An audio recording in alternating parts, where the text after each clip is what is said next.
The Collegian News is brought to you in part by... Do you have what it takes to become an orientation leader?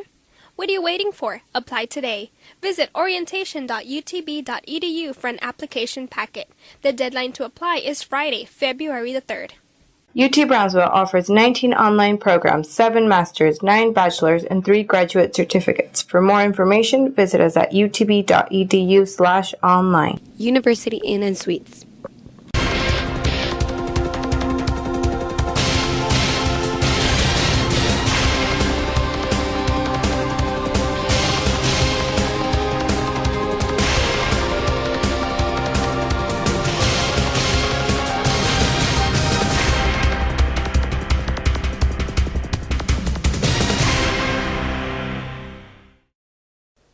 Hi, welcome to another edition of the Collegian News. I'm Melissa Ramirez.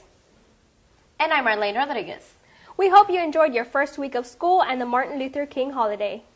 Some students, staff, and community members celebrate the holiday by volunteering.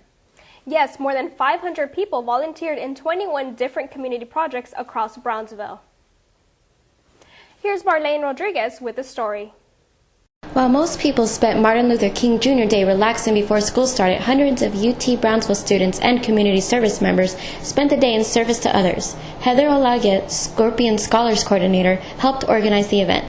It's to give back to the community, but also for students, staff, and faculty to realize the importance and the need that exists out there.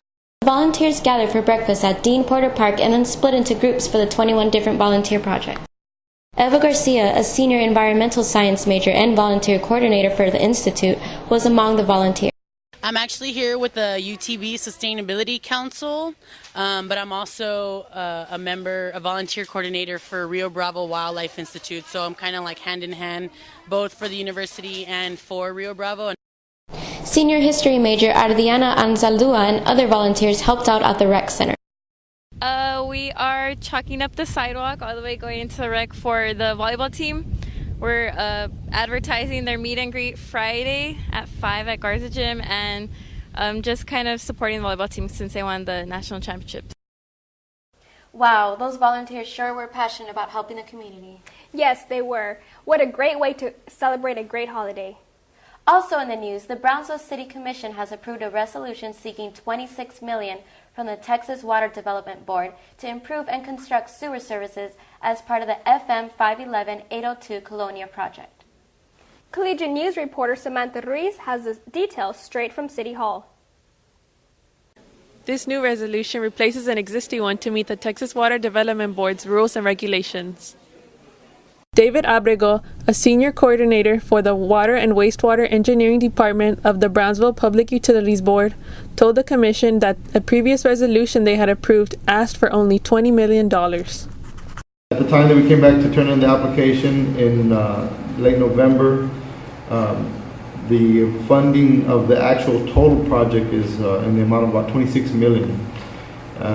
And so the resolution should represent the total funding of the project, not just what's available at the Water Development Board. District 1 Commissioner Ricardo Longoria brought up some concerns he has for the residents of the area. He said when the city received state funding to improve a drainage system on East Avenue, the contractors paved the part of the road where the improvements were made, but left another part in bad condition. Let us know we can reach an interlocal agreement. There is always something that we can do so that at the end of that project, that citizen that lives on that street is not going to be contacting either us. They have every right to contact us and they have every right to come and tell us. But there's no excuse. In other business, the City Commission congratulated the UTB TSC volleyball team on its historic success. District 4 Commissioner John Villarreal presented the proclamation. It means a lot to me and our community to have you all representing us at this level. Now, this proclamation wasn't just didn't come about just from me. It was actually a request from the entire community. I got a lot of calls for this, so I think you all should feel very special that you have the support of the entire city. I don't know if anybody else wants to add anything, but we're all very proud of you. Thank you. Thank you.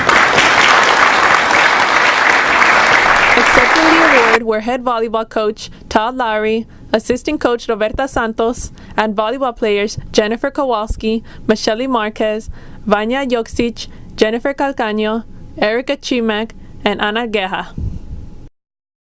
And really this was up to the ladies that you see here and the ones that couldn't make it because they're already in class on the first night of school.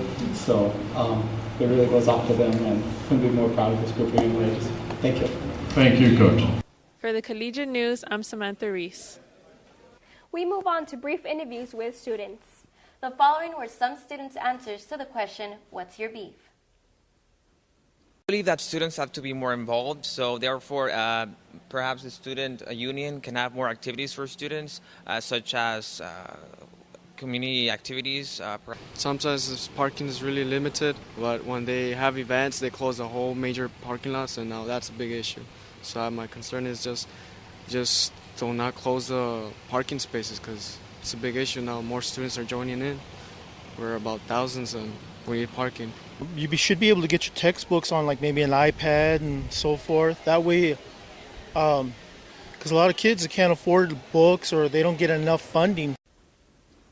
Hundreds of UTB TSC students are calling Casa Bella home this semester. Jasmine Euseda files this report on move-in day. New and returning students eagerly enter the apartments that will be their home for the spring semester. It's really close to the school, and I won't have any transportation this semester, so I need a place to be like in a walk distance. Amanda Fulton, a freshman exercise science major, it's a returning resident at Casa Bella, who said she's glad to be back on campus. I think it's nice because, well, obviously it's an apartment setting, it's more a normal life, and I have my own room, so I don't have to worry about anything, and I heard a lot of bad stories about the old dorm, so I was pretty happy that we got to come here. Returning student Jamie Lee Salazar praised residential life and housing on its programming activities, saying they did a wonderful job the previous semester. Now they're actually, last semester they were doing wonderful in that area. The activities, they had all sorts of activities, and ones that people can relate to and stuff, and I think if they just keep on doing what they're doing, it'd be really good. The student housing complex, which was purchased by UTB Brownsville last year, offers a variety of amenities such as stoves, refrigerators, microwave ovens, and washers and dryers in every apartment. Students can also enjoy the swimming pool and glove house and full access to the University Libertad wireless internet. Deborah Perez, housing coordinator, said there are still rooms available. Yes, we have a couple of rooms available, but they are running out fast. So if you want to apply, just come by the office. For the Collegian News, I am Jasmine Euseda. Now we have news sports editor Valerie Secres with this week's sports roundup. The men's and women's golf teams have started practicing for their season this spring with one goal in mind: winning conference. Here's the story straight from South Padre Island Golf Club. The UTB TSC men's and women's golf teams have already hit the course, and they are preparing themselves for the season ahead in hopes of winning conference this spring.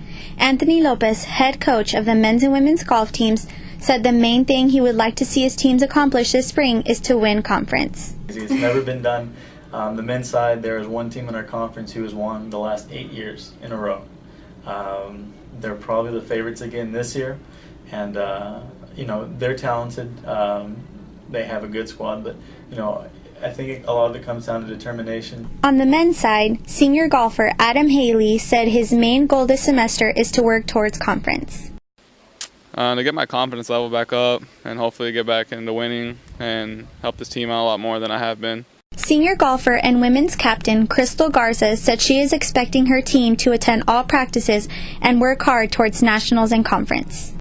I'm just hoping to go to nationals, take my girls to nationals, win conference in Oklahoma. The women's golf team has their first tournament scheduled for February 12th through the 14th in Laredo, and the men's tournament is scheduled for February 18th through the 20th at the South Padre Island Golf Club. That's it for Scorpion Sports. Back to you, Melissa. Thank you, Valerie. I look forward to seeing the golf teams do good this year. Well, that's all we have this week on the Collegian News. Thank you for joining us. I'm Marlene Rodriguez. And I'm Melissa Ramirez. Have a great day.